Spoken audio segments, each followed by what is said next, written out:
Hey, the Bible is full of very violent acts. There's women having their babies ripped out of wombs. There's people with their heads cut off.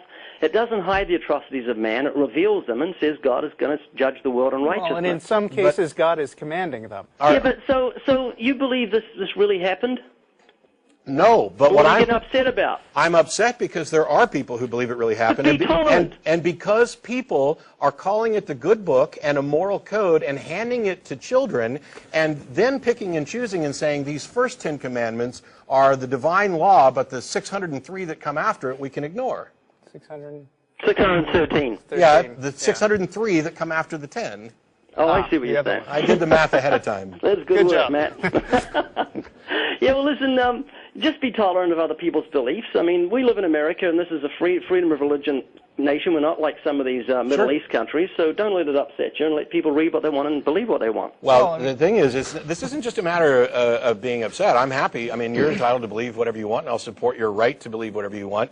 The problem comes, though, when people act, you don't live in a vacuum, and you take actions that affect other people. And there is a contingent within the population that identifies as Christian, who knows whether or not they truly are, that are out to marginalize the rights of others. And they think, they are of the opinion that this is and should be a Christian nation, and the Constitution be damned. Do you think I believe that, Matt? Well, no, I don't necessarily know that you believe that, but I'm pretty sure that you vote along those lines, if I had to guess. That you're going to vote for somebody, you would be more likely to vote for somebody who would, for example, outlaw abortion than somebody who would wanted to continue with abortion being legal, wouldn't you? Absolutely. Right. That's my criteria. I don't care about the fiscal policies of anyone. If they believe in the murdering of children in the womb, I'll not vote for them. Sure. So you are part of the problem that is infringing on people's rights by your voting. But I'd be a problem because I want kids to live in the womb. Because you don't get to dictate reproductive rights or any other rights for anybody else.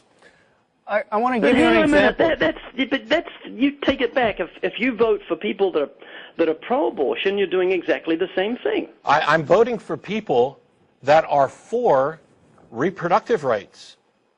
I'm for freedom. I'm for what this country was founded about. I am not trying to rip people's freedoms away based on my own personal views of what's right and wrong. Yes, you are. No, I'm not. You're doing what you're accusing me of doing. You are dictating what a woman can do and can't do with her womb. No, I'm not dictating. I'm saying that she has the option. You are limiting an option. How is that? If this is like, this is like whether or not blacks and whites can marry. I'm saying they should be free to marry if they want to. It doesn't affect anybody else. Okay, and well, you're on the position of America, and that's cool. And you've got to give me the right to vote the way I want to vote. I give you the right. I fully give you the right. I've never denied that. What I'm saying is that by doing so, you are part of the problem that we're objecting to. Oh, so it's you that's objecting to the problem we're making by saying don't kill the children in the womb. Okay. Yeah. Let me give you an example of how faulty beliefs could have some consequences. Did you know that the world is going to end on May 21st? No, but it keeps changing. It's like the theory of evolution. Yeah. Right. So some people really, really believe that. And just yesterday we were talking about a story in which a woman slit her kid's throat because she had the sincere belief that the tribulation was about to come. Now, you and I think, agree that it's kind of ridiculous to try to pin this date down. But I think we would also agree that there are dangerous side effects of believing in something irrational. There's a lot of nutcases out there, and sadly a lot of nutcases gravitate to the warmth and friendliness they find at a local church. Yeah, I mean, that is a shame. Yeah. And the media jump on something like that because it makes good news. Yeah, it's ridiculous. When I first heard this announcement, I was like, well, this is the umpteenth, world is ending in the past 10 years or so. And I didn't care about it at all, but evidently these people have some money behind them and have put up billboards and managed to get some press. And then it's, of course, had this dramatic result. And I don't remotely blame you on it. I don't blame all Christians, anybody in any particular category for everything else that goes on. And when I talked a moment ago about you being part of the problem, I was specifically referring to the issue of rights and legislating in order to infringe upon people's rights. Now, I understand that we have a very different view, and I probably could have gone with something easier. I picked abortion because it was obvious. I mean, I couldn't have imagined for a second that you would have any other view other than being opposed to abortion. Absolutely. Although I really, having searched the Bible, can't find any biblical support for that. Most Christians tend to cite Jeremiah 1:5, but if you read that carefully, it has nothing at all to do with the individual in the womb being an actual person, and Jewish law doesn't consider it that way. So it's kind of a... Well, I don't go to Jeremiah. I go to where it says when a woman is with child. It always uses that phrase. Yeah. So that's what my criteria is. So you're relying on the English from the 1611... Oh, no, not at all. If I wasn't a Christian, I don't think I'd want to kill a child in a womb no matter what. Well, I'm just saying that you're making your biblical appeal is that they use the phrase with child, and that's a particular, not only English definition, but it represents the thinking of the time. This goes back to kind of wanting to make appeals to Dark Ages ideas just because they're consistent and when something with what you already believe. Hey, I only believe back about, a few thousand years when it comes to the scriptures. You go billions of years. So if anyone's got bigger faith, you have. No, because we have evidence for the fact that it's 4.5 billion years old. I'm sorry, I shouldn't have gone back to that issue. It's dead. Well, it was kind of a theme at first. Yeah, no, it's you go back to whatever issue you want. It's absolutely fine. What I'd like to go to is the fact that atheists are always trying to get me to say how old I think the Earth is, and I really don't care. And I'll just give a silly little analogy as to why I don't care how old the Earth is, and it might make more sense. This is my worldview. I see you and I, Matt and Russell and everybody else in this great big plane that's going to crash. We've all been given a parachute. We're told to put it on. Mm-hmm. And I say, Matt, please put on your parachute. And you say, how old do you think this plane is? No. Actually, Ray. Let me finish the analogy. Okay, and go I ahead. say, Matt, please, I don't care how old this plane is. Put the parachute on, then we'll talk. And you say, no, I don't believe in parachutes. I don't believe That's not what jump. I say. That's not what I say. This is why this analogy is so horrible. Well, I said it was pathetic when I started. Well, what I say is, how do you know the plane's going down? What makes you think? Well, you're going to die, aren't you? Well, actually, I'm Ray... asking, how do you know the plane's going down? Because you're going to die.